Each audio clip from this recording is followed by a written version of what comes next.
Hey guys, welcome back to my channel. This is Akanksha. I hope आप लोग अपने घर में बहुत ही मस्त होंगे, बहुत ही बढ़िया होंगे। मैं भी काफी अच्छी हूं। I welcome you all to my new video.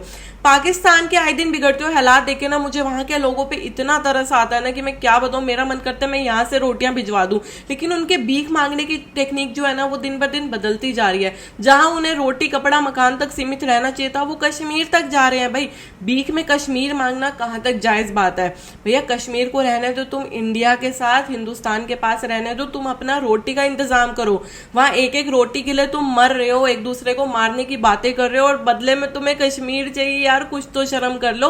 इंसान भीख भी अपनी औकात के हिसाब से मांगता है, ये नहीं कि सामने से मतलब तुम तो कल को कहोगे पूरी दुनिया हमारे हवाले कर दो, तो ऐसे ही मतलब मिल जाएगा क्या? चलिए आइए शुरू करते हैं अपनी वीडियो और देखते हैं इन पाकिस्तानियों के भीख मांगने के अलग अलग कमाल। पाकिस्तान कभी दिवालिया नहीं होगा। अच्छा, ये मजाक। सब अच्छा है कि गर्दान बिल्कुल गलत है। मुल्क दिवालिया हो चुका है। खत्म। इंडिया में दिवाली होती है, पाकिस्तान में दिवालिया होता है। क्या बात है? गया। भाई लोग, इन दिनों पाकिस्तान की ये हालत बनी हुई है कि लोग एक वक्त की रोटी के लिए तरस रहे हैं। कहीं आटा लेने के लिए लंबी लाइनें नजर आ रही हैं, तो कहीं आटा लेने के लिए लोग ट्रकों के पीछे भाग रहे हैं। और तो जो पाकिस्तानी नेता कल तक तब्दीली आने वाली है कहते फिर रहे थे, आज उनका कहना है तैयारी कर ले मेरी कौम के महंगाई आने वाली है। और उधर पोल की डराते हो क्या मुझे? क्या नई बात है? कंगाली से जूझ रहे लोग नए साल में कुछ अच्छा होने की उम्मीद लगाए बैठे हैं। वहीं दूसरी तरफ पाकिस्तानी नेता और मीडिया लोगों की हारने में लगा हुआ है। और आगे बढ़ते हुए आप बताएं कि नया साल भी गरीब पर भारी गुजरेगा। और ये खबर सुनकर गरीब आवाम मारो हमको जिंदा मत छोड़ो सालो। भाई लोग, कुछ ऐसी ही हालत है अभी पाकिस्तानी आवाम की। ना कोई कमाई का जरिया है, ना एक वक्त की रोटी। लोग इस कदर बावले हो गए हैं कि आटा रोटी के लिए मरने मारने को तैयार हैं। तंदूर से रोटी लाता हूँ तो 30 रुपए की एक है। 6 अफराद खाने वाले हैं, कितनी लाऊं? कैसे गुजारा करते हो? घर में फर्द कितने? यही करेंगे, अब आगे जाके असला उठाएंगे, मारेंगे या मर जाएंगे। भाई, जुल्फिकार अली भुट्टो ने सही कहा था कि पाकिस्तान घास खा लेगा लेकिन परमाणु हथियार जरूर बनाएगा। और आज पोलकियों की नौबत भी यही आ गई है। बंदों ने परमाणु हथियार तो बना लिया लेकिन घास खाने पर मजबूर हैं, क्योंकि आटे के लाले पड़े में और लाले लड़ाइयां करा लो इनसे। पाकिस्तानी बंदे से पूछो तो उसका बस यही कहना है। मेरी हालत इतनी पतली हो गई है कि चाय पानी का भी जुगाड़ नहीं हो पा रहा है। आंसू पी काम चला रहा हूँ मैं। भाई, पाकिस्तान में पेट्रोल डीजल गैस से लेकर खाने पीने की चीजों तक के दाम आसमान छू रहे हैं। शायद ही कोई चीज बची होगी जिसकी कीमत में इजाफा ना हुआ हो। महंगाई से मुतालिक आपको बताएं, आलू, प्याज, अंडे, चीनी समेत मुतादिद अशिया की कीमतों में इजाफा हो गया है। फलों और सब्जियों के बाद आटे और मुर्गी की कीमतों में होशरुबा इजाफा हो कितनी गया महंगाई है। हो जाए, इनकी एक एक किलो के मेकअप के पैसे तब भी हो जाएंगे। मजे से पानी के साथ खाएंगे, ठीक है? और ये साले पानी के साथ खा भी लेंगे। बस एक बार पाकिस्तानी नेताओं द्वारा कश्मीर के नाम पर इनमें जोश भरने की देर है, फिर बंदे जिहादी बनने को तैयार हो जाएंगे, कश्मीर में आकर फटने को तैयार हो जाएंगे। हमारे जैसे शहरों से इंडिया मुकाबला करके देखे, हम अपने जैकेटों के साथ बम बरूद बन के उनके अंदर बढ़ जाएंगे। भाई, पोलकियों का पूरा शरीर क्यों ना ठंडा पड़ जाए, लेकिन कश्मीर लेने का जोश कभी ठंडा नहीं पड़ेगा। क्योंकि भाई, पोलकियों का क्या है, बंदे कंगाली में जिंदगी बिता देंगे, भूखे पेट सो जाएंगे, लेकिन कश्मीर का राग नहीं छोड़ेंगे। जिस तरह आजाद कश्मीर हमने हासिल किया है, इसी तरह हम उनसे ये छीनेंगे इंशाल्लाह। सिर्फ हमारा ये है कि हमारा लीडर जो है ना, वो अभी इस चीज पे मुतफिक नहीं आ रहा। अबे सालों, एक दूसरे से रोटियां छीनने की नौबत आ गई है। कंगाली से दिन रात जूझ रहे हो और कश्मीर छीनोगे।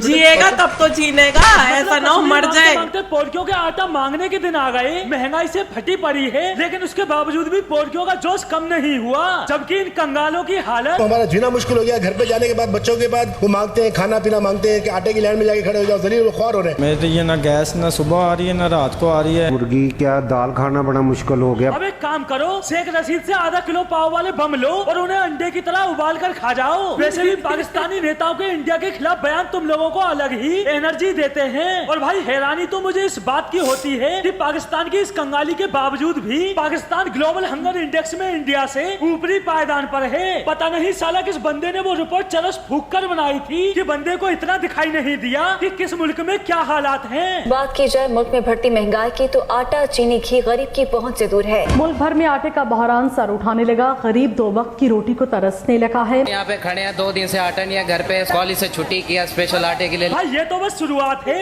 अभी देखते जाओ। PSL में खिलाड़ी भी आटा बोरियों के हीरोपंती नहीं खत्म होनी चाहिए आटे में, रिजवान 15 बोरी आटे में, और बचे पाकिस्तान के छोटे मोटे खिलाड़ी, वो 1-2 रोटियों में जमीन पर तैरते नजर आएंगे। ये बड़ी अच्छी बात कही है। अब भाई ऐसा भी नहीं है कि पाकिस्तानी सरकार द्वारा लोगों की कोई मदद ही नहीं की जा रही, काफी मदद की जा रही है। यहाँ तक कि जगह जगह सस्ते दामों में आटा उपलब्ध कराने के लिए स्टोर भी बना दिए गए हैं। लेकिन जैसे ही लोगों ने सरकारी आटे का उपयोग करना शुरू किया, आटे के अंदर कीड़े पैदा हो गए हैं। जो इन्होंने इमदाद स्टॉक की हुई थी ना, उसमें कीड़े पड़ गए हैं। पैसे लेके भी कीड़ों वाला गरीब आवाम को दे रहे हैं। मतलब भाई सरकारी आटे को देखकर पाकिस्तानी आवाम भी बोल उठी है। मुझे इतना मजबूत और टिकाऊ खाना खाने की आदत नहीं है। और उधर पाकिस्तानी आटा कंपनियां वो कौन सा पीछे रहने वालों में से हैं। महंगा आटा आवाम खरीद नहीं सकती और सस्ते आटे के नाम पर लोगों को दिया जा रहा है। गुंधा हुआ आटा मैं ला रहा हूँ, ये आ गया आटा। और अब दिखाएं, ये है बैक पार्लर का, और ये आपको अंदाजा हो गया होगा कि अगर ये आटा होता तो अब तक ये बह चुका होता, हाथ में ना रहता, लेकिन ये रबड़ है, रबड़। और उधर इस आटे की हकीकत देखने के बाद पाकिस्तानी आवाम जानवर की चमड़ी, मतलब पाकिस्तानी नेताओं के पास खुदायासी काटने के लिए तो बहुत पैसा है, लेकिन बात जब गरीब लोगों को पैसा देने की आती है तो हम शुद्ध गरीब हैं। झोपड़ी वालों का सही है। पूरे पाकिस्तान का बजट आतंकियों को पालने पोसने में लगा देते हैं, इंडिया के खिलाफ दहशतगर्दी फैलाने में लगा देते हैं, और जब मुल्क के हालात बिगड़ जाते हैं तो IMF वर्ल्ड बैंक के पास जाकर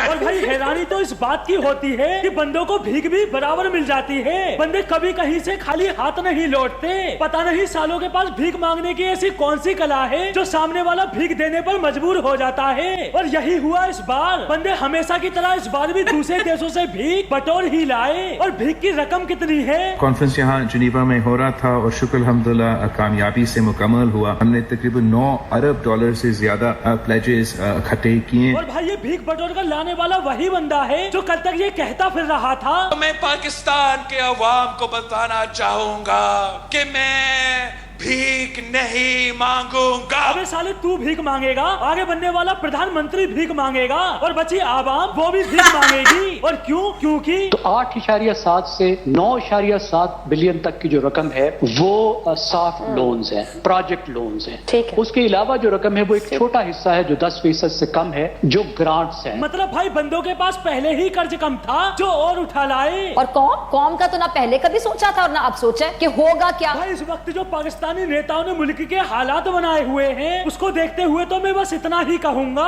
कि पाकिस्तान भिखारी मुल्क बना हुआ था, बना हुआ है और इंशाल्लाह बना रहेगा। पाकिस्तान पूरे विश्व में एक ऐसा देश है जिसके लोगों के एक हाथ में तो कटोरा होता है और दूसरे हाथ में परमाणु बम होता है, लेकिन एक हाथ का जो बम है वो कभी फूटता नहीं और दूसरे हाथ का कटोरा कभी छूटता नहीं है। वाह वाह वाह। पर ये बात सच है, आप आजमा कर देख लो। मतलब इनकी कोई भी आप हिस्ट्री उठा लोगे, ये बिना लोन के बिना भीख के चल ही नहीं रहे हैं। तो ऐसे ही नहीं इसका नाम भिखारिस्तान रख दिया भाई।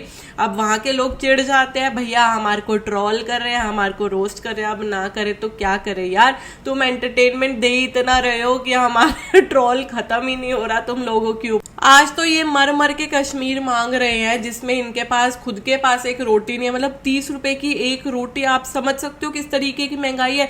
यहाँ पे 30 रुपए में हमारे यहाँ के मजदूर लोग पूरी एक थाली खा लेते हैं, जिसमें 2 सब्जियां, चावल, ये रोटी सब कुछ होता है, और वहां पे एक रोटी मिल रही है। इस तरीके की महंगाई है। बस 10 साल और वेट कर लो। ये आज कश्मीर मांग रहे हैं, कल को कहेंगे भैया तुम पाकिस्तान भी ले लो, बस हमारा पेट भर दो। इस तरीके की महंगाई बढ़ती जा रही है ना इनके देश में कि क्या कहे। तो भैया इनकी महंगाई तो यूं ही बढ़ती रहेगी और इनके हाथ में कटोरा यूं ही चलता रहेगा। हमें क्या ऐसी मांगे भीख, बस हम तो फिर भी यही दुआ करेंगे कि इनको रोटी मिल जाए, क्योंकि चाहे कोई भी हो, दुश्मन हो या अपना कोई सगा संबंधी हो, हम फिर भी यही दुआ करते हैं कि कोई भी भूखे पेट, कोई भी खाली पेट ना सोए। सो आज की वीडियो के लिए बस इतना ही। आई होप आपको वीडियो बहुत पसंद आई होगी। पसंद आई तो फटाफट से लाइक कर दीजिए। कमेंट में मुझे बताइए कि आपका क्या कहना है इस भिखारिस्तान के ऊपर, जो ये हर जगह भीख मांगता है और अब तो देश की भी भीख मांग रहे हैं यार, हद है। और सब्सक्राइब कीजिए मेरे चैनल को। मिलती है नेक्स्ट वीडियो में। Till then take care, bye bye. Jai Hind, जय भारत।